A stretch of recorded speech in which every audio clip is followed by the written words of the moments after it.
Boa noite a todos. Eu sou a professora Tauba França de Almeida. Sou coordenadora da Escola de Direito e, neste ato, estou presidindo a banca de defesa do aluno Marcelo Augusto Pedreira Xavier, que vai falar sobre o tema... Deixa eu abrir aqui que fugiu a página. Que vai falar sobre o TCC com o título Proteção de Dados Pessoais e Transparência Pública, uma análise de matriz de fiscalização dos tribunais de contas sobre a ótica da Lei Geral de Proteção de Dados. Participam desta banca como membros avaliadores a professora doutora Fernanda Linhares Pereira e o professor doutor Tiago de Paulo da Cruz, que neste ato estamos aqui nós três como avaliadores do aluno Marcelo Augusto. Marcelo, quando você estiver pronto, você tem 20 minutos para a sua defesa. Quando nós estivermos aí faltando 1 minuto, eu te aviso para você fazer as suas considerações. Você vai colocar slides? Não, professora, vou tentar mandar no Google aqui. Então tá. Inclusive, a professora Fernanda, nós participamos da banca de qualificação do Marcelo, e razão pela qual eu convidei a professora Fernanda, foi convidada e está aqui hoje também, porque é um trabalho que nós conhecemos, né, professora? E aí a gente vai ver o desenvolvimento do aluno. Então, bem-vindo a todos. A partir do momento que você estiver pronto, Marcelo, você pode iniciar a sua defesa. Seus colegas estão te desejando boa sorte, assim como nós também. Pode ficar calmo, pode ficar tranquilo. Você é um aluno que domina a matéria e o seu trabalho, tenho certeza que está de qualidade. Eu, como orientador, eu sei que foi você quem fez. Então, pode ficar tranquilo, que eu sei que vai ser sucesso. Obrigado, professora. Eu queria iniciar cumprimentando os membros da banca, a professora Tauba, nossa coordenadora, minha professora Fernanda, co-orientadora desse trabalho, a doutora que me inspirou aí nesse mundo da pesquisa muito desde o começo desse trabalho, desde o projeto de pesquisa. Professor Tiago, também meu professor de Direito Empresarial, e que ministrou uma das palestras sobre LGPD mais interessantes que eu pude ver, foi aquela para aqueles alunos daquela pós-graduação, professor Tiago. E eu nem me atrevo aqui a fazer alguns slides, porque como aqueles eu tenho certeza que eu não conseguiria fazê-lo. Então, quero começar aqui reiterando o título desse trabalho, Proteção de Dados e Transparência Pública, uma análise da matriz de fiscalização dos tribunais de contas sob a ótica da Lei Geral de Proteção de Dados, conhecida pela sigla LGPD.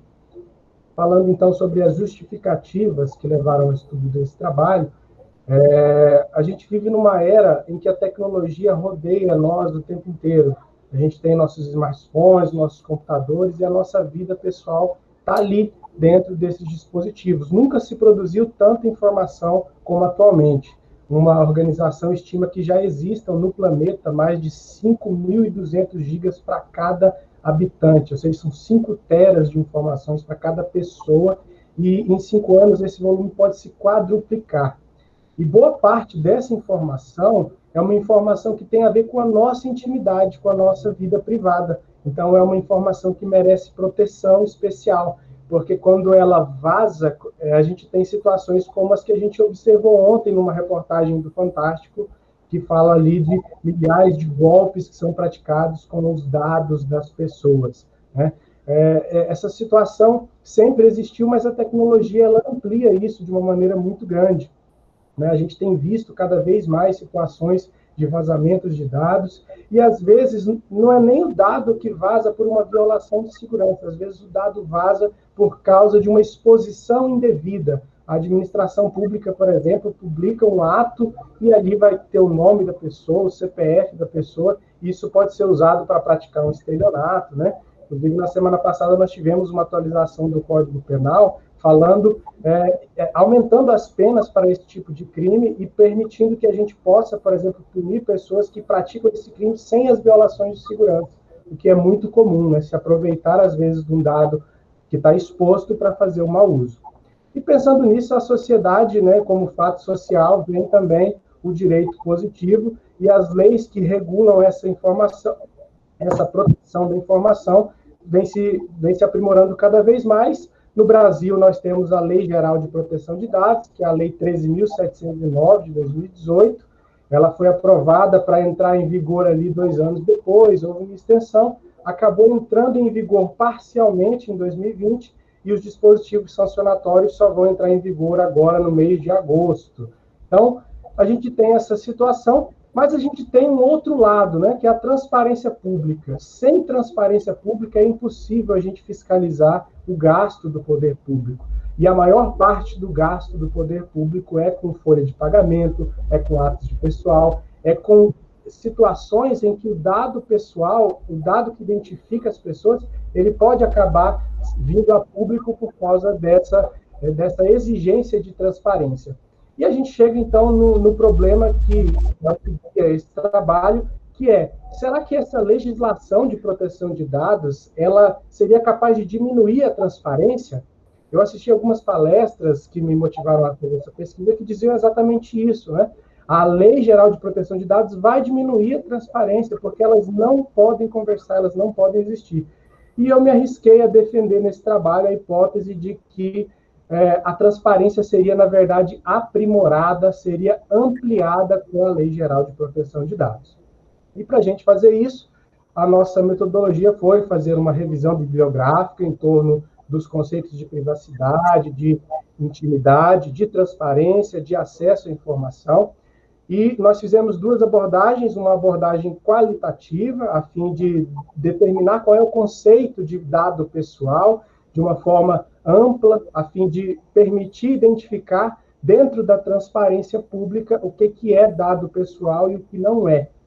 E para a gente fazer essa identificação, nós partimos de uma outra nuance, a nuance quantitativa, que era medir a quantidade de critérios de transparência exigidos dos órgãos públicos poderiam realmente ter dados pessoais. Para isso, a gente parte de uma matriz feita pelos tribunais de contas. Essa matriz é usada pelos tribunais de contas para fiscalizar a transparência. Então, quanto mais critérios são atendidos, melhor é a transparência daquele órgão. E partindo, então, desse princípio, a gente tem alguns referenciais teóricos, especialmente a obra do professor Rockstoffel, ali ainda do ano 2000, onde ele fala da colisão de direitos da personalidade e direitos à informação. Temos também algumas outras obras relacionadas à transparência, e a gente começa esse trabalho falando lá no capítulo 1 da origem do Instituto do Direito à Privacidade. Pegamos um estudo lá de 1890, de Brandon Warrens, onde surge o direito à privacidade dentro do contexto norte-americano, para inibir que a imprensa usasse os fatos ali íntimos da vida das pessoas para poder fazer uma publicação na imprensa, né? E a gente passa também pelo direito europeu, eu trago algumas inspirações, já que a norma europeia inspirou a norma brasileira, o regulamento geral europeu é a base do regulamento brasileiro, e eu cito também as constituições da Europa, França e Itália, que também trazem princípios como o da intimidade e da vida privada nos seus códigos civis, nas suas constituições. E aí, entro na Constituição de 1988, mostro o direito fundamental de privacidade ali no artigo 5º, inciso 10, que fala que a intimidade é inviolável, né? A vida privada são invioláveis, e quem fizer essa violação corre o risco de ter que indenizar aquele que se sentir constrangido. A vida privada e a honra são os direitos ali subjetivos, por natureza, que são apresentados dentro desses direitos fundamentais. Menciono ainda o Código Civil de 2002, que traz ali artigo 11, artigo 21, os direitos da personalidade, destaco que são direitos intransmissíveis e irrenunciáveis. Menciono também a legislação que menciona pela primeira vez a palavra privacidade dentro do ordenamento jurídico brasileiro, que é o Marco Civil da Internet, que pecou por não estender a sua proteção às coisas fora da internet, né? A Lei Geral de Proteção de Dados, ela protege tanto o mundo virtual, o mundo digital, quanto o mundo analógico, os papéis, os documentos, coisa que o Marco Civil da internet não fez, se limitou a falar da internet. Ainda no capítulo 1, a gente menciona a questão da proteção de dados, que não é uma inovação da LGPD. Na própria Lei de Acesso à Informação, a gente já tinha artigos dedicados à proteção de dados pessoais, especialmente ali artigo 31, 32 e 34, e vincula principalmente a necessidade de consentimento para tudo aquilo que não for interesse geral e preponderante. Isso lá em 2011, regulando o direito de acesso à informação. Essa proteção de dados, ela, na verdade, é reforçada na LGPD, e para a administração pública, a gente tem uma hipótese específica, ali no artigo 23, condições específicas para que os órgãos públicos continuem a fazer transparência, se baseando na LGPD também. No capítulo 2, a gente aborda especificamente os deveres de transparência. O destaque nesse caso aqui é que são inúmeros os deveres de transparência. A gente tem muitas leis que tratam de transparência. A primeira lei data ainda de 98, uma página que o TCU deveria gerir, colocando ali todos os dados de transparência. Depois a gente tem ali a LRF, a Lei de Responsabilidade Fiscal, que foi atualizada em 2009 com a chamada Lei da Transparência, que criou os portais de transparência com atualização de dados em tempo real, e menciono também ali como a transparência aparece ainda mais reforçada com a Lei de Acesso à Informação, que cria o SIC, né, Serviço de Informação ao Cidadão, que deu um poder para que o cidadão pudesse ter acesso à transparência, além da forma ativa, da forma passiva também, onde o cidadão entra em contato com o órgão e é respondido para depois ter ali a informação atendida. Então, essa variedade de deveres de transparência criaria para o gestor público uma dificuldade imensa de atendê-los, e aí surge o papel dos tribunais de contas. Os tribunais de contas, além de terem um papel fiscalizador, eles têm um papel pedagógico, de apoio mesmo ao gestor, e eles criaram, então, um mecanismo que é chamado de Matriz de Fiscalização da Transparência, que foi promovido pela Associação dos Tribunais de Contas, a ATRICOM, e nessa matriz eles reuniram 134 critérios diferentes de todas as legislações e também das boas práticas, e isso vai facilitar, então, que o gestor possa saber aonde ele está atendendo, aonde ele está deixando de atender a transparência. E, por fim, a gente entra, então, no capítulo 3, onde a gente começa conceituando o tratamento de dados pessoais. Então, para eu dizer se um critério de transparência precisa de dados pessoais, precisa de haver o tratamento prévio ou posterior de dados pessoais, eu preciso saber o que é dado pessoal. Então, o capítulo 3 começa exatamente trazendo esse conceito. E esse conceito ele é formulado a partir da colocação que há dentro da Lei de Acesso à Informação, no artigo 4º, e também no artigo 5º da própria LGPD, que diz que o dado pessoal será todo aquele que permite identificar a pessoa que é titular dessa informação. Então, nós chegamos num conceito onde qualquer dado em que eu consiga identificar quem é a pessoa titular, eu tenho ali, então, um dado pessoal. E tratamento, que é a situação que complementa esse conceito, é toda e qualquer operação. Embora a LGPD possa fazer um rol ali que aparentemente parece exaustivo, eu entendo que ele é exemplificativo porque ele tenta trazer todas as possibilidades de tratamento. Então, desde a coleta, o manuseio, a visualização até a publicação.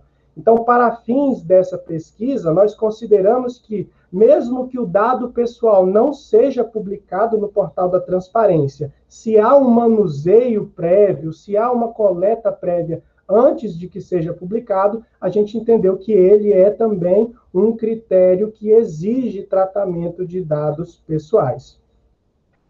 Então, a partir desse conceito, a partir dessa situação fática, nós passamos a classificar todos os critérios de transparência que os tribunais exigem dos seus entes fiscalizados. Eu vou exemplificar para vocês aqui um desses critérios, por exemplo, né? Se o site possui um portal de transparência. Então, lá o artigo 48, inciso 2 da Lei de responsabilidade fiscal exige que o ente tenha um portal de transparência. Se ele tem, a resposta é sim. Se ele não tem, a resposta é não.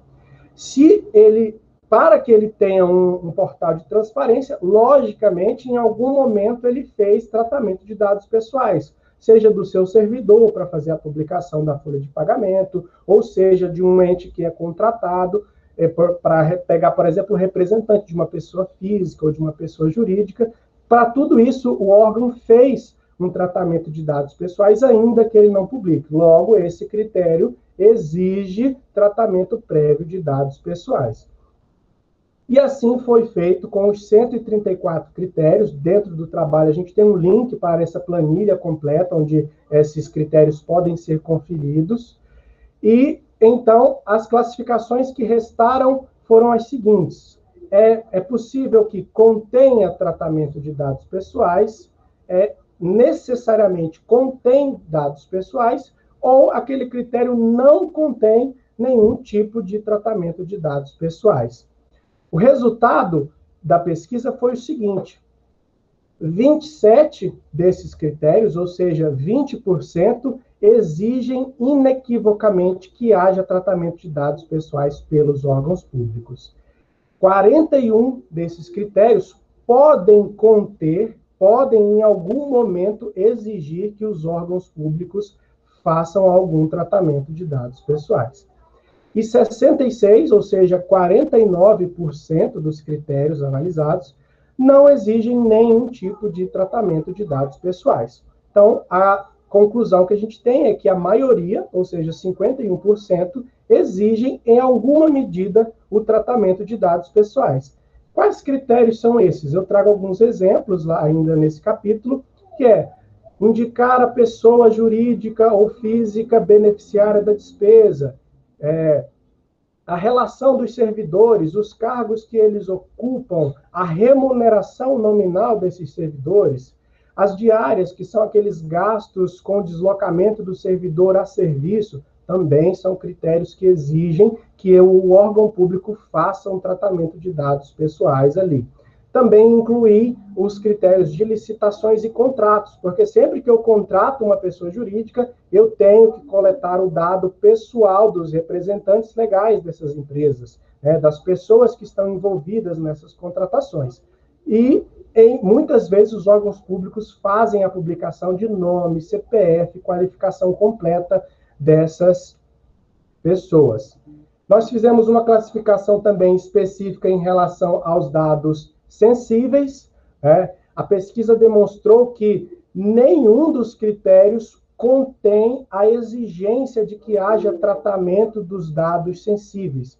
Isso significa que nenhum critério de transparência que é exigido do poder público exige que ele colete o consentimento da pessoa para publicar aquela informação. Isso corrobora a ideia de que não vai haver diminuição da transparência, uma vez que eu continuo fazendo os mesmos tratamentos de dados pessoais e nenhum desses tratamentos de dados pessoais necessariamente precisa de que haja manuseio de dados sensíveis. Embora a gente tenha aí 45%, a outra metade, pode eventualmente conter dados sensíveis. Quando eu pego a identidade de uma pessoa, eu tenho ali os dados da filiação, os dados matrimoniais dessas pessoas, os dados do estado civil, e essas coisas são consideradas dados sensíveis. E, portanto, mesmo que o órgão faça a coleta desses dados, ele não poderia publicar isso sem o aval do seu usuário. E aí, nesse caso, a gente teria a situação da hipótese oposta sendo corroborada, o que não foi o caso. Por fim, as conclusões da pesquisa, então, reforçam a hipótese que nós apresentamos no início de que nenhum critério de transparência foi revogado com a LGPD. O artigo 64, inclusive, da LGPD, ele tem na sua redação literal que nenhuma disposição é revogada por meio da aprovação dessa lei. Logo, todas as disposições de transparência continuam vigentes. Então, mais um argumento que reforça a hipótese de que a transparência não seria diminuída. Portanto, ela não pode sequer ser usada como pretexto para diminuir a transparência. eu, gestor público, vou tirar a minha folha de pagamento do ar, porque ela identifica os meus servidores, e isso fere a LGPD. Não, isso está errado. Por quê? Porque ele deve, sim, continuar publicando nominalmente. O que ele não pode fazer é fazer isso com irresponsabilidade, violando as outras disposições da LGPD. Ele precisa dizer por que e para que ele está fazendo essa coleta. Então, ele precisa indicar qual é o dispositivo legal que ele está atendendo. E aí a matriz vai ajudar o gestor público a fazer essa transparência. Então, no fim das contas, a maior conclusão dessa pesquisa é: novas exigências de transparência foram trazidas com a LGPD que dizem respeito ao tratamento de dados. Todos os órgãos públicos vão precisar passar a integrar nos seus portais de transparência práticas de tratamento de dados pessoais, fundamentos legais desse tratamento de dados pessoais. Então, a conclusão lógica é de que a matriz de fiscalização dos tribunais de contas precisará ser aperfeiçoada a partir da LGPD. Até porque, a gente mostra isso na pesquisa, a própria matriz de fiscalização coloca como fundamento os direitos fundamentais previstos lá no artigo 5º e mencionados ainda no capítulo 1 dessa pesquisa.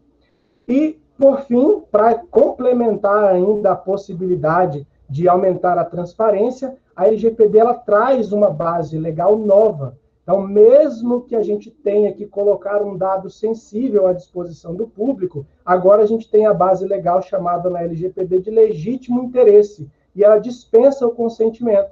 Então, uma organização privada ou mesmo pública que torna público determinada informação com base na LGPD, dispensando o consentimento, ela está aumentando a sua transparência, ela ganha uma nova hipótese legal, e aí sim a gente tem a possibilidade de ampliar a transparência.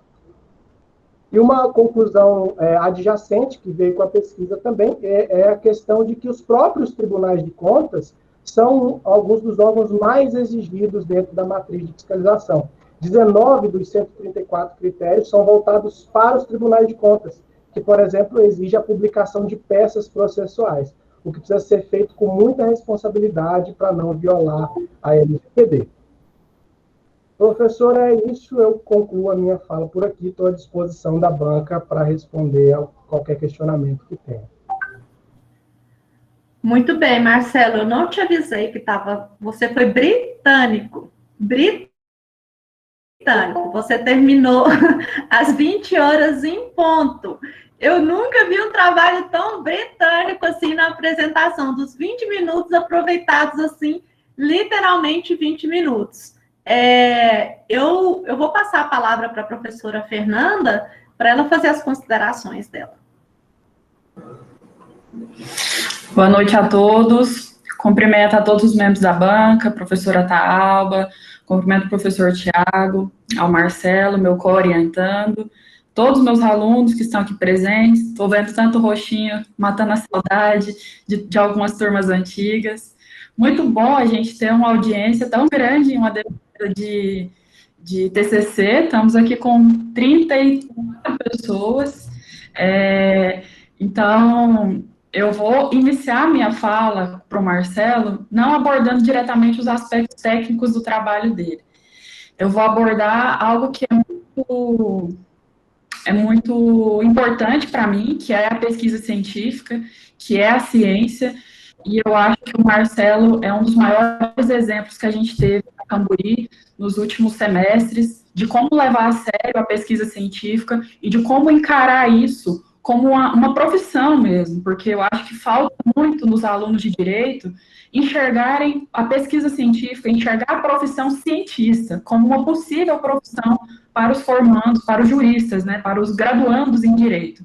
E eu acho que o exemplo do Marcelo é fundamental, e o trabalho dele mostra isso, mostra uma dedicação à pesquisa e a importância que ele dá à pesquisa científica, né? Hoje eu fiquei duplamente feliz, fui vacinada mais cedo, um exemplo claro de incentivo e valorização à pesquisa científica, e agora à noite eu tenho mais uma felicidade também em relação à pesquisa, né? A gente sempre fica pensando que a pesquisa dos juristas, a pesquisa na área de ciências humanas é muito diferente dessas pesquisas que descobrem curas para doenças, né, que descobrem vacinas, mas eu acho que o trabalho do Marcelo mostra para a gente que a pesquisa nas ciências humanas pode ser, de fato, inovadora, pode ser, de fato, a descoberta de algo novo. E você não precisa chegar no doutorado para ter uma tese e descobrir algo novo. Você pode estar no TCC e fazer algo inovador. E eu vejo muitos alunos, muitos trabalhos de TCC, com temas repetitivos, com alunos que só fazem uma compilação de doutrinadores e acham que aquilo lá já é um TCC.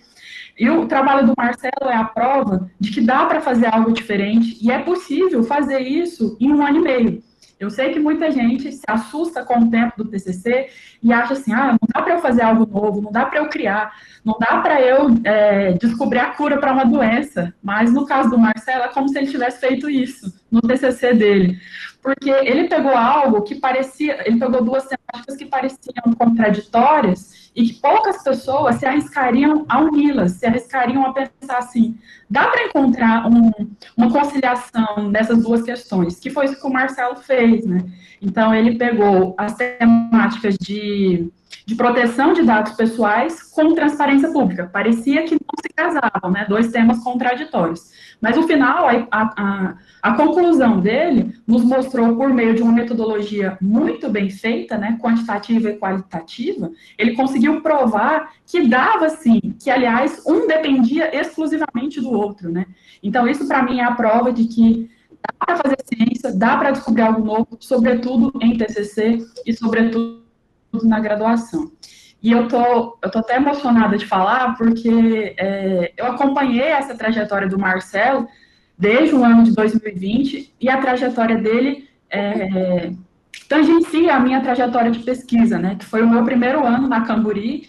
Eu não tinha experiência com faculdade, eu tinha experiência na academia, com ciência, mas aí quando eu cheguei na faculdade, fui recebida pela turma do Marcelo, com carinho, com a simpatia, que até hoje essa turma continua comigo, né? Nós ficamos aí 1 ano e meio juntos, pegamos a matéria TCC1, depois eu peguei Empresarial 2 com vocês, e agora Direito Internacional.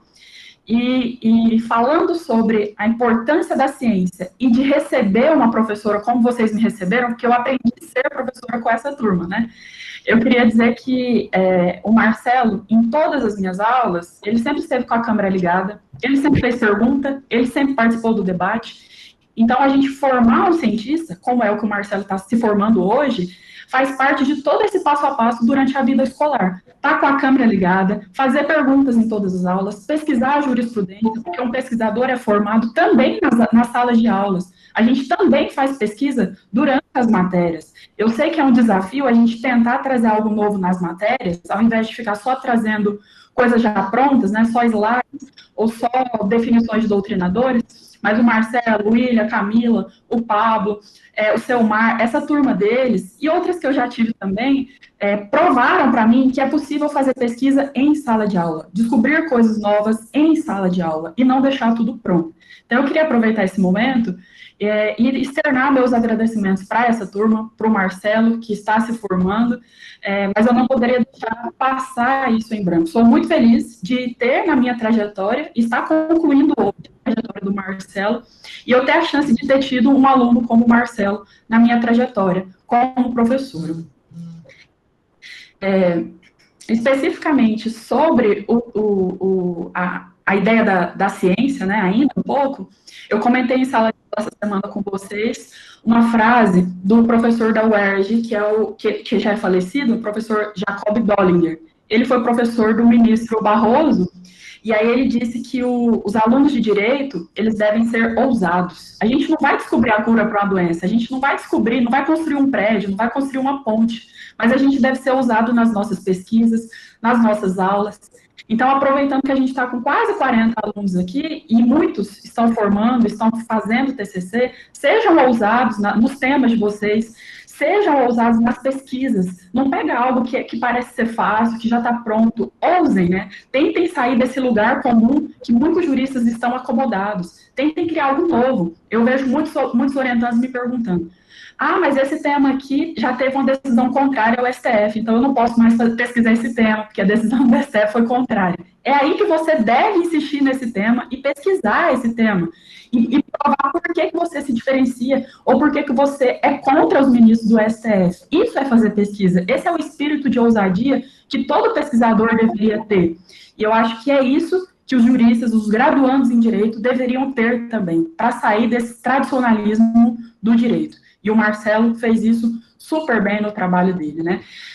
A hipótese que ele conseguiu provar, por meio de uma metodologia muito bem feita, é que a LGPD, ela não só é capaz de reduzir a transparência pública, mas, além disso, ela amplia essa transparência pública, né?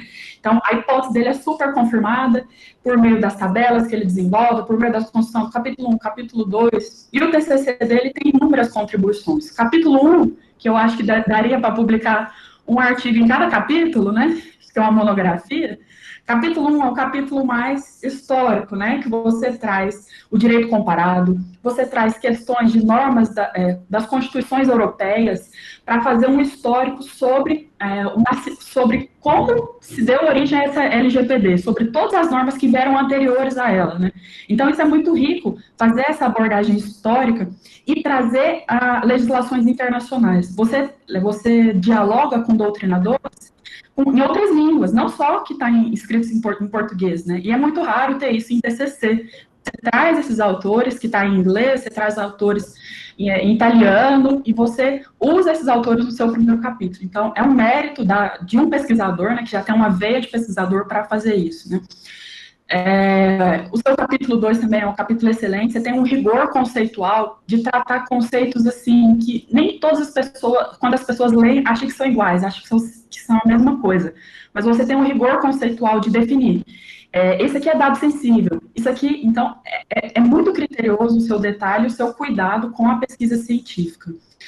No capítulo 3, eu já externei que eu adorei as suas construções, as tabelas que você fez, né? Então, eu acho que isso consegue provar de forma mais clara ainda a sua conclusão. Bom, outras coisas que tornam a sua pesquisa, que nem precisaria de arguição nesse momento, é a prova de que seu trabalho já foi aprovado em congressos científicos, congressos internacionais, que você já tem publicação. Parte desse trabalho também já foi publicado em uma revista, em um periódico científico, ou seja, já teve avaliação por pares, né? Então, você nem precisava dessa banca de arguição, porque seu texto já está mais que confirmado que é um excelente texto de qualidade, que tem uma hipótese, que tem um problema, que tem uma metodologia que foi muito bem desenvolvida. Então, passou por todos esses critérios básicos, né? A BNT eu nem falo, que seguiu todas as regras perfeito. E diante de tudo isso, que são só elogios, eu gostaria de fazer uma última pergunta para você. Não é pergunta relacionada ao tema, especificamente ao seu tema, porque tudo que eu queria saber eu já conversamos, eu já mandei. Hoje, inclusive, eu mandei uma última correçãozinha em vermelho do seu trabalho. E aí, tudo que eu queria, as dúvidas, eu já perguntei nos balãozinhos, nos comentários, mas o que eu queria que você falasse nesse momento, para quase 40 alunos que estão nos ouvindo, eu queria que você discorresse um pouco sobre a sua trajetória, sobre a sua experiência e sobre a sua construção enquanto um pesquisador, enquanto cientista, né? Então, eu queria que você explicasse para os colegas como que foi esse processo no seu desenvolvimento, desde o TCC1, TCC2, TCC3, e que você destacasse quais foram os momentos mais desafiadores, quando que você achou que não era possível fazer esse tema, ou quando que algumas pessoas, como eu mesma, tentou te fazer desistir de alguns pontos, né? Quando eu falei sobre que a lei ainda não tinha entrado em vigor, que você teria dificuldade para fazer isso. Então, tem muitos momentos que os próprios orientadores, às vezes, acabam nos podando de algum modo, né? Não intencionalmente, mas às vezes a gente acaba fazendo isso. Então, eu queria que você deixasse claro para os colegas que estão nos assistindo, como que você lidou com esses caminhos tortuosos da pesquisa científica, né? E falasse sobre a sua experiência enquanto pesquisador e sobre o futuro também, né? Como que você conseguiu a aprovação nesses congressos, como que você vai fazer a publicação do seu trabalho, e o que você pretende fazer futuramente na pesquisa ou na docência, tomara que venha, né, para a docência. E é isso, a única pergunta que eu tenho é nesse sentido. No mais, eu só tenho que te agradecer por ter me dado a chance de ser sua co-orientadora, de estar com você durante esse período, e também agradecer muito a professora Tauba pela sempre presteza, educação nos convites que ela me faz, e ter a possibilidade de estar aqui discutindo e falando sobre esse tema no dia de hoje, na noite de hoje. Muito obrigada a todos. Respondo agora, professora? Pode responder. Tá, assim, não é o meu primeiro trabalho científico, de fato, né? Eu possuo uma outra formação na área de tecnologia e estou dentro de um tribunal e isso me impulsionou realmente a pesquisar, buscar temas relacionados à minha atuação profissional também, né? E eu fiz algumas pós-graduações, como a senhora mencionou, escrevi alguns artigos, também como trabalhos de conclusão de curso, né? Tanto com o curso de tecnologia quanto de outras pós-graduações. E em todos eles eu aproveitei muito as aulas de metodologia científica, né? Eu não quis aproveitar a metodologia científica em nenhum dos cursos. Eu fiz, lá no começo, eu fiz 2, 3, eu acho que eu fiz a matéria de metodologia científica 4 vezes. Isso me ajudou muito a realmente entender como devia funcionar a pesquisa. E eu me aproveitei muito disso na hora de escrever esse trabalho. Quando eu trouxe a proposta a primeira vez, nem tudo são flores, né? A LGPD tinha acabado de ser aprovada em 2018, ela tinha 2 anos de vacatio legis, né? Demoraria 2 anos para entrar em vigor. Então, a primeira observação que eu tive, tanto da senhora, professora Fernanda, também da professora Tauba, olha, você vai ter um desafio muito grande se você tentar falar de uma lei que não foi aprovada ainda. Como é que você vai falar da aplicação de uma lei que sequer está em vigor, né? E eu insisti no tema porque, para mim, o fato de uma lei entrar em vigor daqui a 2 anos significa que ela é muito difícil de você colocar em prática, ou você vai precisar começar a se adequar agora, porque você vai levar 2 anos para se adequar. E, de fato, assim tem sido, né? Tanto nas entidades privadas como no meu órgão público, a gente precisou se adequar, e até hoje nós não nos adequamos à LGPD. Então, eu trouxe um tema que era próximo da minha atuação profissional, e isso fazia com que a pesquisa ela tivesse não só um sentido acadêmico, mas também um sentido prático, porque ela me ajudava a resolver problemas do meu dia a dia. Eu acho que quando a gente procura solucionar problemas do nosso dia a dia, além da gente conseguir ter a familiaridade com o tema, a gente consegue provar essas hipóteses na vida real, né? Eu precisei contribuir com o órgão que eu trabalho para que ele aprimorasse a transparência, e ele está fazendo isso ainda e vai levar algum tempo para fazer. Então, eu fiquei muito feliz de ter o artigo aceito. Eu sugeri que ele... Eu vi o Congresso de Direito Administrativo, que teve no final do ano passado. Um dos temas era um tema relacionado com a minha pesquisa, então o outro conselho, ou enfim, a outra situação que eu queria compartilhar para os alunos é isso. Fiquem atentos aos eventos que têm a ver com o direito, sejam nacionais, enfim, internacionais.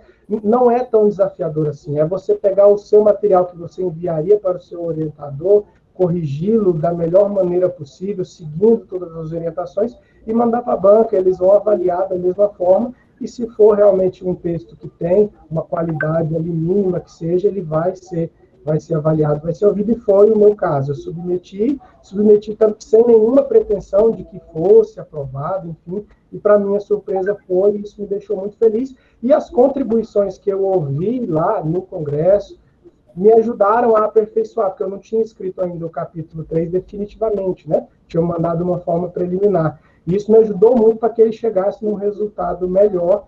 Então, eu acho que é isso. A senhora é uma inspiração, né? Como eu disse, e eu acho que ouvir bons orientadores também estimula os orientandos a produzir trabalhos melhores. Acho que respondi um pouquinho.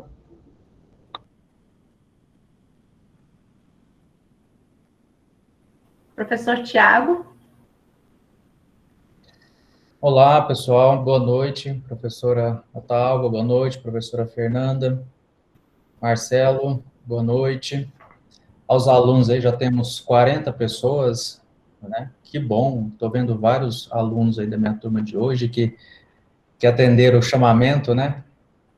Obrigado aí pelo pessoal que está aí, bacana demais. Marcelo também foi meu aluno, né, de empresarial, né? Sempre, acho que a gente vai ser repetitivo aqui, né? Acho que a professora Tauba, a professora Fernanda vai concordar, em relação ao esforço, né? E a técnica que o aluno possui, né? Que o Marcelo possui. Então, conhecimento já aí bem provado aí, né? E é um aluno que sempre foi muito dedicado, né? Pelo trabalho, né? Falar sobre LGPD hoje, num trabalho científico, realmente ele é desafiador. E nesse trabalho, vendo o seu trabalho, Marcelo, além de ser um tema desafiador, o assunto abordado também é desafiador, né? Que eu acho que torna ele muito mais ainda interessante, né? Porque, afinal, são dois conceitos que aparentemente são antagônicos, né? A gente vai falar de LGPD, a gente vai falar de princípio da transparência, enfim, a gente vai aliar LGPD que foi feita, que foi criada, né? O seu objetivo principal foi para a iniciativa privada. Claro que tem um capítulo ali da administração pública, mas ela foi toda formatada, o seu cerne para a iniciativa privada, né? E de última hora, né, colocou ali eu costumo falar que foi quase um enxerto para a administração pública. Então, é uma crítica que se faz a essa lei. E quando quando o aluno se propõe a falar de LGPD, que já é desafiador, porque é uma lei que ninguém sabe, todo mundo está falando óbvio, né? Todo mundo está falando temas conceituais sobre LGPD. E quando traça esse caminho falando sobre o princípio da transparência, eu fiquei assim muito feliz de ver esse trabalho, né? Porque aliar esses dois conceitos, aliar essa atividade privada com os princípios da administração pública, realmente é um grande desafio. E o trabalho ele ficou, né, perfeito, ele ficou maravilhoso, eu acho que atingiu o objetivo que foi proposto. Mas eu só faço uma observação e também aproveito aqui fazendo uma pergunta, que é uma ânsia das discussões que a gente está tendo em relação a essa parte da administração pública. E seu trabalho, acho que propositalmente não abordou, e acho que não era, inclusive, o objetivo principal. Que quando nós falamos de tratamento de dados, e você também acertadamente disse, que aquele rol não é um rol exaustivo, né, exemplificativo, porque não dá para se estabelecer ali a gama de tratamento que pode ter, né? O fato social sobre tecnologia da informação é muito dinâmico, né? E nenhuma legislação ela vai conseguir acompanhar isso. Isso, de fato, é. Mas, quando se fala em administração pública, se preocupa muito, em todas essas discussões que a gente fala sobre LGPD, fala-se muito na divulgação dos dados, né? Quando e até esse é o princípio da transparência, né? Você divulgar os dados que você tem, que a própria administração tem.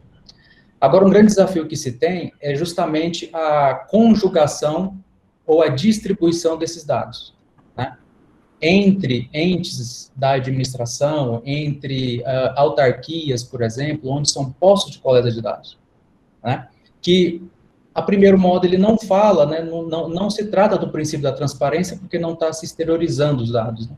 Mas apenas comunicando os dados dentro da administração pública, né? Então, se discute bastante, eu queria saber se você conseguiu ter esse viés também dentro da sua pesquisa, qual é o tratamento que se dá, ou o que você entende sobre essa divulgação interna de dados entre entes da administração pública, à luz da nossa LGPD. Obrigado, professor, pelos comentários.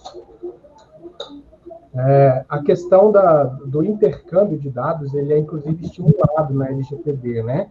Para que se possa executar políticas públicas, é necessário que haja intercâmbio de dados.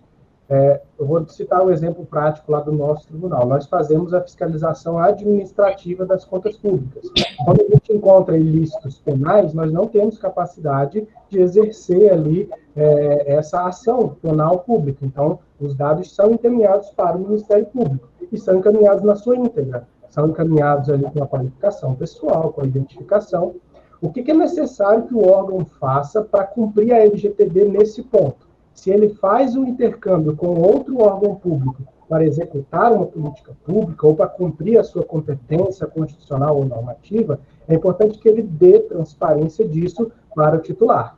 Então, se eu, Marcelo, tenho um processo administrativo de contas sendo avaliado no Tribunal de Contas e eu faço uma requisição baseada na LGPD para saber, tribunal, o que você faz com os dados pessoais do Marcelo? O tribunal terá que responder, olha, eu utilizo os seus dados para fiscalizar as contas públicas, cumprindo a minha competência constitucional prevista no artigo tal, e eu também compartilho os seus dados, eventualmente, com o Ministério Público, com o Tribunal de Justiça, com determinado órgão, para cumprir a competência constitucional daquele órgão, por exemplo. Então, é exatamente nesse ponto que a pesquisa contribui, para dizer que os órgãos precisarão ser transparentes quanto ao tratamento. Qualquer coleta, manuseio ou compartilhamento, intercâmbio de informação, precisará ficar claro, precisará ficar transparente para que o titular saiba o que vão fazer com os dados deles. Imagina, por exemplo, o INSS, que tem a folha de pagamentos ali. Se alguém te liga de um banco te oferecendo um empréstimo consignado, como é que ele conseguiu o seu dado? Como é que ele sabe que você é aposentado? Foi o INSS, em tese, que forneceu esse dado? Ou foi um vazamento? Ou foi uma exposição indevida? Então, para que o titular possa saber quem acionar, quem responsabilizar, ele precisa saber de onde esse dado saiu. Então, ele vai procurar o órgão público onde o dado dele provavelmente estava, para saber se ali há uma via. E aí, se ele achar que houve um uso indevido, ele vai processar o órgão e a gente tem responsabilidade objetiva do Estado, direito à indenização do Estado, da mesma forma. E, inclusive, se houve um ilícito penal, um estelionato ali com o seu dado, ele vai ter também o direito de processar penalmente o indivíduo que fez o uso indevido do seu dado. Inclusive o servidor que fez isso, por exemplo, se ele teve acesso ali e vendeu esse dado, ou usou indevidamente. Maravilha. É isso mesmo. E eu vou, os presentes me permitem ser menos ortodoxo agora, porque eu vou repetir o que o William disse. Marcelo, você é o cara. Parabéns. Olha, o professor Tiago, ele fez a pergunta que eu estava pensando em fazer, porque realmente era uma dúvida minha. Eu, como orientadora, eu não tenho tantas questões para falar em relação a isso, mas eu gostaria, Marcelo, já aproveitando o gancho sobre a pesquisa, a parte da pesquisa que a professora Fernanda tão bem falou, os nossos ouvintes aqui, eles, só para a gente, para a banca entender, como é que você chegou, porque o Marcelo, ele tabelou, né? Ele fez a tabela, ele fez gráficos.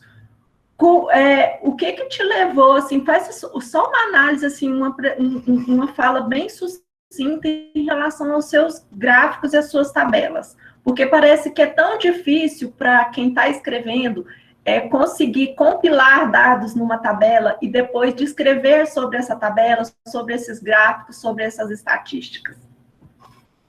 Essa foi uma das partes mais desafiadoras da pesquisa, professora Tauba, porque realmente é difícil resumir. E a gente que é das exatas, né? Porque hoje eu estou nas humanas, mas eu sou das exatas, egresso das exatas, então a gente quer colocar ali um gráfico, algo que responda isso fácil. Como eu disse durante a apresentação, a matriz de fiscalização dos tribunais de contas, ela é um conjunto de perguntas. São 134 perguntas. O órgão atende ou não atende essa exigência de transparência. Por exemplo, ele publica contratos, ele publica a sua folha de pagamento nominal. Então, essas 134 perguntas, eu precisei avaliar elas. E avaliar para dizer se elas exigiam tratamento de dados pessoais ou não. Então, cada pergunta, cada uma dessas 134, eu precisei responder ela de outra forma, dizendo, olha, para que ele possa responder sim a essa pergunta, ele vai exigir que ele faça tratamento de dados pessoais. Ou seja, ele coleta, ele manipula, ele manuseia, mesmo que ele não publicasse dados pessoais, Se em algum momento, para atender aquele critério de transparência, para responder positivamente aquela pergunta, ele visualiza dados pessoais de alguém, do seu servidor, ou do seu contratado, ou de alguma pessoa jurídica que tem ali dados pessoais também, eu respondi que contém dados pessoais. Então, contém tratamento de dados pessoais. E aí, alguns critérios não era possível responder sim ou não, contém ou não contém. Então, eu criei uma classificação alternativa para dizer, olha, pode conter. Se eu avalio, por exemplo, contratos, eu fui olhar o que é um contrato. Um contrato, eu tenho a qualificação das partes. A qualificação das partes tem a identificação das partes, né? Que muitas vezes são pessoas físicas. Tem, pode ter, depende. Se eu fizer um contrato e eu tiver que colocar um representante legal, um procurador, necessariamente eu vou pôr o nome, o CPF, o endereço, e isso é exatamente o conceito de dados pessoais. Então, eu coloquei, se não era possível responder sim ou não, com certeza, eu coloquei que poderia conter. E aí, a gente teve essas 3 classificações. Contém tratamento de dados pessoais, não contém tratamento de dados pessoais, e pode conter. E aí foi mais fácil, né? De 100, a gente começa a medir. Se 30%. Se 50%. E aí o Excel ajuda a gente a fazer esses percentuais aí, uma regrinha básica de 3, para poder apresentar isso em tabelas. Estou satisfeita. Eu vou interromper agora, porque eu vou para uma outra sala virtual com a professora Fernanda e o professor Tiago deliberar. Só um instante, tá? A gente já volta. A gente começou já, mas eu sou uma pessoa muito feliz com os meus orientandos, graças a Deus. Quero registrar a presença das nossas queridas professoras, doutora Uda e doutora Lara, que também estão aqui acompanhando, já esperando para a banca que vai iniciar em instantes. Bem-vindas, professoras. Obrigada, professora. Boa noite. Obrigada, boa noite a todos. Bom, eu vou... lembrando que aqui é um ato formal, né? Então, como um ato formal, eu vou ler a ata da sua avaliação, Marcelo, mas sem deixar de falar primeiro enquanto a sua orientadora. Bom, eu estou um pouco emocionada porque é minha primeira banca esse semestre e, como eu falei, eu sou uma pessoa com muita sorte e eu tenho muita sorte com os meus orientandos. Eu tenho sorte não só pela qualidade de seres humanos que eles são, mas a qualidade de alunos que eles são. Eu sou abençoada porque, como orientadora, porque eu tenho alunos que me escutam. E eu quero falar isso nessa primeira banca e nesse primeiro dia, porque hoje eu tenho, né, 2 grandes alunos em que me despeço deles aqui, que é o Marcelo e, posteriormente, a próxima banca, que é do Paulo. Minha primeira aula de TCC foi para a turma do Marcelo, aqui. E me emocionou muito a fala da professora Fernanda falando de ciência, porque eu comecei minha primeira aula de TCC falando de ciência, de fazer ciência e do papel do TCC. E aí, eu cheguei com esse jeitinho doce e meigo de quem não está emocionada, mas já chegou assim, né? Pegar uma turma do calibre que eu peguei e eu fui pegando os trabalhos, a Natália está aqui também, e já falando, aqui não é assim, aqui não é assim, aqui é assim, aqui é assim, a sua pesquisa está errada nisso, a sua pesquisa está... E aí eu tive um embate com o Marcelo. E eu lembro do primeiro embate com o Marcelo, que foi em relação ao idem. E como muito formalista que sou, eu, Marcelo, tem um manual. E aí a gente reavaliou todo o manual, e o Marcelo teve uma grande contribuição. Para quem não sabe, para quem está aqui, a gente já tinha um manual de TCC, e nós, esse semestre, nós refizemos o manual de TCC, adequando ele mais às normas da BNT. E o Marcelo, ele foi um dos motivos maiores da gente fazer algumas revisões de reuniões de professores do TCC. fora o Marcelo ser um aluno exemplar, e aí a professora Alice ainda passou aqui agora há pouco, e falou, nossa, é banca do Marcelo, ele é ótimo, excelente aluno. O professor Emídio também, eu já entrei em aulas do professor Emídio, o professor Emídio passa aqui e fala, o Marcelo é um excelente aluno, que turma maravilhosa, né? Que bênção. E é uma alegria iniciar essa temporada de bancas de TCC com um trabalho de grande qualidade. É um trabalho de tanta qualidade e um aluno de tanto prestígio que nós temos uma sala lotada, o que é tão raro em apresentações de trabalho de conclusão de curso. É muito raro nós termos público para TCC. Geralmente é um ou outro gato pingado, é a família que assiste, são os amigos. E hoje, Marcelo, eu acho que isso coroa, assim, o seu trabalho e aí eu falo do seu trabalho como acadêmico de direito. Você, como acadêmico de direito, você é um aluno nota 1000, você é exemplar.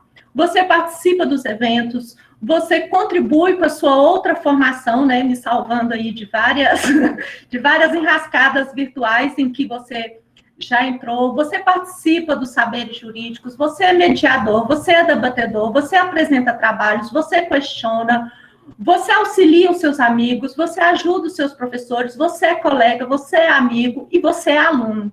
Aluno que liga a câmera todas as vezes num sinal de respeito e educação. O respeito que hoje em dia é tão raro, mas é um valor que não deveria ser discutido. E você demonstrou para mim, enquanto professora, enquanto coordenadora do curso, todo esse respeito que você tem. Desculpa pela emoção. Porque alunos como você me emocionam. Porque numa faculdade privada, fazer ciência é muito difícil.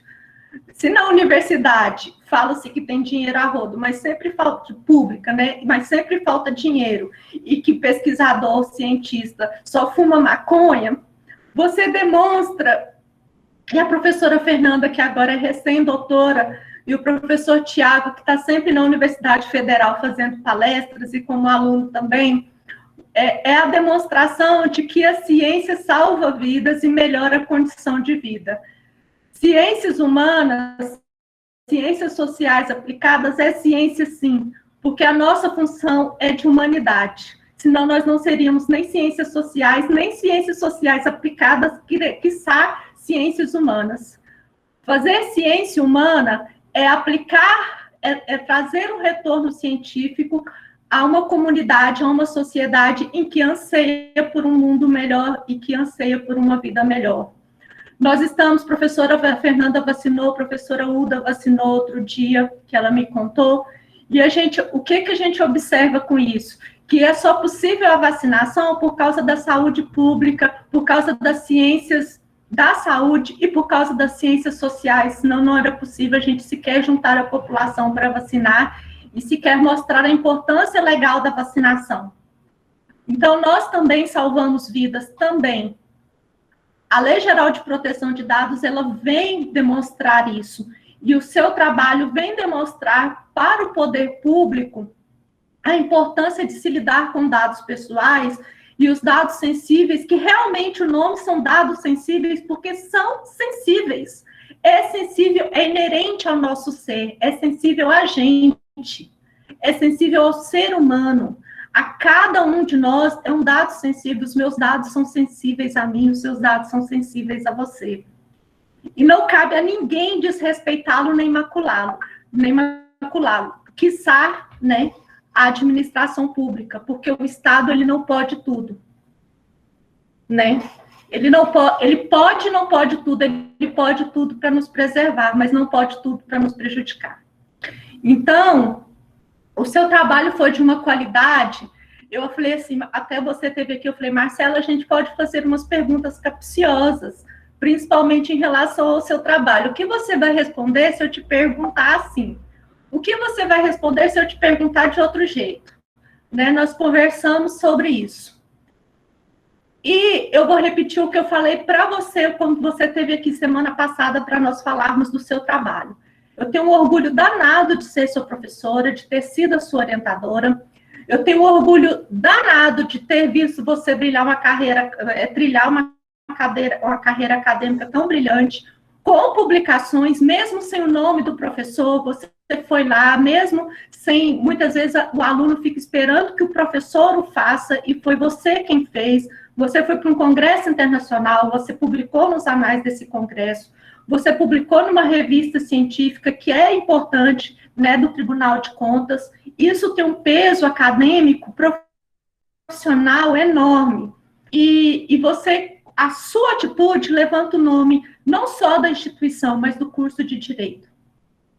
E quando eu falo isso com muito orgulho de todos nós que fomos seus professores, porque você mostrou iniciativa, não só na originalidade, mas na qualidade do seu trabalho, mas da importância de se estudar e de se estudar bem feito. Né? Não basta, tem uma máxima que fala, faça, nem que não precisa ser bem feito, mas faça. Você fez e fez bem feito. A criação de tabelas, a criação de parâmetros, a análise de variáveis, né? A discussão de resultados, a conclusão trazendo o projeto que foi feito lá no TCC1, né? Os problemas levantados foram respondidos, as hipóteses foram, né? As hipóteses levantadas foram as mesmas hipóteses que foram debatidas no trabalho, confirmou-se essas hipóteses, o objetivo foi atendido. Então, o seu trabalho, ele corresponde do início ao fim ao que se espera de um trabalho científico. E isso me traz um orgulho danado. Me traz um orgulho danado, e agora eu posso utilizar, eu tenho costume de brincar, olha, padrão fulano de qualidade. Então, agora eu tenho o TCC Marcelo de qualidade, né? Que aí o padrão, e agora, viu, Natália? A Natália está aqui rindo porque ela me mandou o trabalho dela agorinha. Aí, então, eu agradeço muito. E para coroar esse William, também o trabalho dele é de muita qualidade. E eu vou só, cumprindo a formalidade, eu vou ler a ata para você. No dia 31 do mês de março de 2021, às 18h45, na sala virtual do Google Meet, do Centro Universitário Unicamburi, reuniram-se os alunos orientando Marcelo, Augusto Pedreira Xavier, a professora orientadora Taoba França de Almeida, e os professores convidados Fernanda Linhares Pereira e Tiago de Paulo Cruz, para realizarem o exame de defesa do trabalho de conclusão de curso 3, monografia, com base no regimento do NPJ e manual do trabalho de conclusão de curso da Escola de Direito, com o título Proteção de Dados Pessoais e Transparência Pública, uma análise da matriz de fiscalização dos tribunais de contas sobre a ótica da Lei Geral de Proteção de Dados. Componentes de avaliação de 0 a 10, trabalho escrito, seu trabalho é coerente, tem problematização, referencial teórico e originalidade. Sua nota foi 10. Sua exposição oral também foi 10. Teve postura, fundamentação, apresentação, segurança e conhecimento, domínio do assunto e potencial crítico. E em relação aos questionamentos da banca, também foi 10. Então, você, Marcelo, está sendo aprovado com 10, com uma observação de que é 10 com louvor. Parabéns.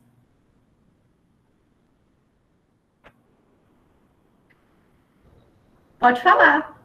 Obrigado, professora. Eu estou aqui, ainda bem que o óculos disfarça bem também, mas, assim,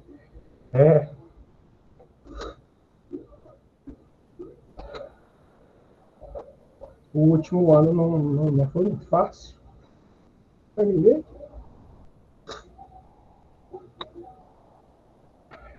Queria agradecer a todos os meus amigos, meus colegas que estão aqui, e a você, professora Tauba, porque coordenar uma escola de direito no meio de uma pandemia não é fácil. A senhora fez isso com louvor. Todas as oportunidades que eu tive de demonstrar esse respeito é justamente para devolver um pouquinho de tudo que todos vocês nos deram também.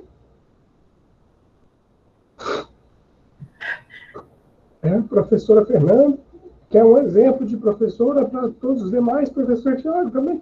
Eu fiquei muito feliz de ter uma banca com os melhores e poder entregar algo algo que pudesse realmente ser avaliado por vocês. Não vou conseguir falar mais, não. Eu já falei demais. Não, tá, não precisa não, a gente fica feio chorando. A gente fica feio chorando e eu queria te avisar que eu deliberadamente escolhi o seu trabalho para ser o seu trabalho como foi 10 com louvor. Ele vai ser transmitido pelo YouTube, a gente vai até não só pela qualidade, mas pelo conteúdo. E realmente trabalhos 10 eles precisam ser dado publicidade e todo mundo precisa ser visto. Obrigada pela honra de ter sido meu orientando, obrigada por ter sido aluno da Unicamburi e obrigada por ser esse ser humano que você é. Muito obrigada. Obrigado a todos.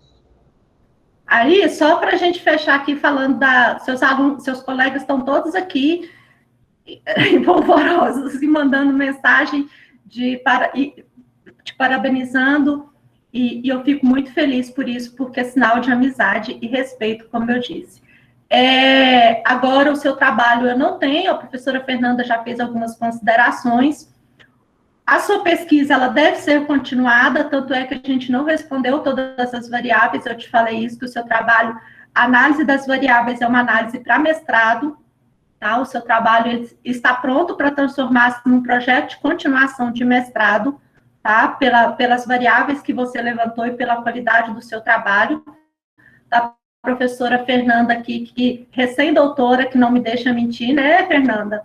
Então, eu sugiro o seu trabalho para publicação. Você já publicou parte dele, mas eu acho que o seu trabalho tem que ser publicado por inteiro. Como eu te falei, revistas, principalmente o seu terceiro capítulo, ele é um capítulo de análise prática, né, da ciência pura, que é a análise de variáveis, levantamento e análise de variáveis, né, e aplicação dessas variáveis. Então, o seu trabalho ele é digno de uma publicação de uma revista de qualidade elevado. Então, não perca essa oportunidade de publicar. Eu acho que você merece essa nova publicação do seu capítulo 3, até porque quando você publicou, a gente não tinha concluído o capítulo 3. Então, ele merece, sim, ser publicado, tá? Acho que você vai ser um excelente aluno de mestrado. Acho que a sua contribuição científica ainda, ela mal começou. Eu acho que você tem muito a contribuir pelo mundo da ciência. Muito obrigada mais uma vez e que Deus te abençoe nessa nova caminhada sua agora como bacharel em Direito, que você daqui no final de junho já está aí bacharel. Amém, obrigado. Obrigado a todos. Obrigada a todos, obrigada professora Fernanda, obrigada professor Tiago, por tão gentilmente participar das bancas, e quando formei as bancas eu sabia que eu não poderia ter formação melhor para a banca do Marcelo. Muito obrigada.